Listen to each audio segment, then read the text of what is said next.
როგორ ვრცელდება ქვეყანაში რუსული პროპაგანდა და დეზინფორმაცია უკონტროლოდ. აი ფაქტისა და OCCRP-ის გამომძიებელ ჟურნალისტებს ხელში სკანდალური დოკუმენტები ჩაუვარდათ. ირკვევა, რომ პუტინის გარემოცვასთან დაკავშირებული ორგანიზაციისგან ქართველ პრორუს პროპაგანდისტებს ლამის 1 მილიონი ევრო აქვთ მიღებული.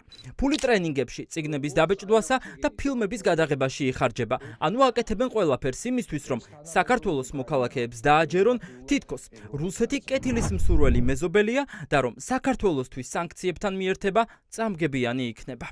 პრაფონდი ცნობილია როგორც კრემლის ერთ-ერთი საცეცი დაკავშირებული FSB-სთან, ისინი აფინანსებენ სხვადასხვა აგენტებს, მათ იურიდიული დახმარების საკითხებს და ასე შემდეგ და პრაფონდი სანქცირებულია მსოფლიოს ძალიან ბევრ ქვეყანაში. ვიპოვეთ 4 ორგანიზაცია, რომელიც აქტიურად მუშაობს საქართველოში და ისინი თითქმის ყოველწლიურად ფინანსდებიან პრაფონდის ფულით.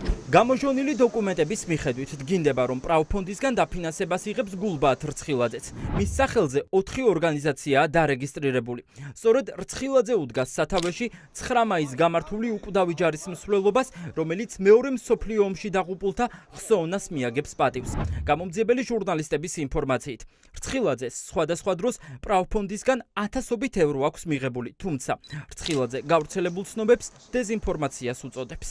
მაგალითად, მისი პროექტი იყო ერთ-ერთი ფილმი უკრაინაზე, რომელშიც ისაუბრობს, რომ ბუჩა არის სრულად დადგმული. რუსული სახელმწიფო ფონდის მიერ ფინანსურად მხარდაჭერილია ჩემი ავტორობით გამოსული 2 წიგნი. ასევე მხარდაჭერილია ვებგვერდი, სხვა მხრივ არანაირი დაფინანსება ევრაზიის ინსტიტუტს არ მიუღია. ბოლოს როდის მიიღეთ ფული ან დაფინანსება პრაფონდისგან? აი ეს წიგნი რო გამოვიდა შარშანდელი დაფინანსებით, გამოვიდა წიგნი წელს. ეს არის უკვე სანქცირებული იყო პრაფონდი და როგორ მიიღეთ ეს ფული? ნუ ეს ჩვენი კომერციული საიდუმლოება. ფონდი, რომელიც საქართველოში პრორუსებს აფინანსებს, ამერიკასა და ევროკავშირში სანქცირებულია. პრაფონდი 2012 წელს მედვედევის ხელმოწერილი დადგენილებით დაარსდა. ორგანიზაციას დღემდე პუტინთან მჭიდრო კავშირში მყოფი პირები მართავენ, მათ შორის არის სერგეი ლავროვი და გრიგორი კარასინიც. არსებობს არაერთი ფაქტი იმის შესახებ, რომ სწორედ ამ ფონდის მეშვეობით ცდილობს კრემლი რბილი ძალის გამოყენებით საქართველოში, მოლდოვასა და უკრაინაში ხალხის განწყობების შეცვალოს.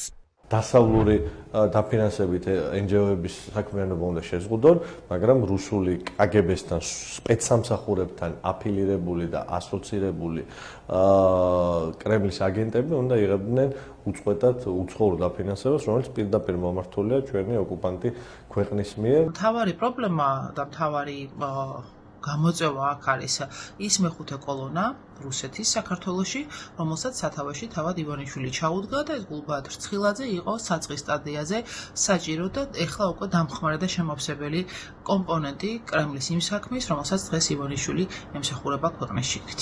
გულბაათ რცხილაძემ პრაფონდთან თანამშრომლობა 5 წლის წინ დაიწყო და გამომძიებელი ჟურნალისტები ამბობენ, რომ ამ პერიოდის განმავლობაში მას 60,000 ევრო აქვს მიღებული რუსული პროპაგანდის გასავრცელებლად. ჩნდება კითხვა, მაშინ როდესაც ქართული ოცნების ხელისუფლება ებრძვის პროდასავლურ ორგანიზაციებს და მათ დაფინანსების წყაროებს კეტავს, როგორ შეუძლია რუსული პროპაგანდის გამავრცელებელს რუსეთიდან ფულის შეუფერხებლად მიღება. ამბობენ გამომძიებელი ჟურნალისტები, რომ თქვენ ანგარიში გახსენით რუსეთში. ასეთ ინფორმაციას ადასტურებთ? მე არ ვადასტურებ არაფერს, ეს არის ჩემი პირადი საქმე, ანგარიში სადმე ქნება. მოსკოვში თუ წასულ ხართ თანხის მისაღებად და ეს თანხა რა ფორმით მიიღეთ, თუ საიდუმლო არ არის ქეშად თუ აი რაიმე სხვა ფორმით? მე მოსკოვში წავედი შეყვარებული სანახავად. ეს ყველაფერი არ არის. აი ფაქტის გამომძიებელი ჟურნალისტების ხელშია სხვა დოკუმენტებიც, რომლითაც დგინდება, რომ რუსული ფონდიდან დაფინანსებას სხვა ქართული ორგანიზაციებიც იღებენ, რომ შემდეგ საკუთარ ქვეყანაში კრემლის გავლენა გაზარდონ. გამომძიებელი ჟურნალისტები მალე ყველას სახელს და გვარს გაასაჯაროვებენ.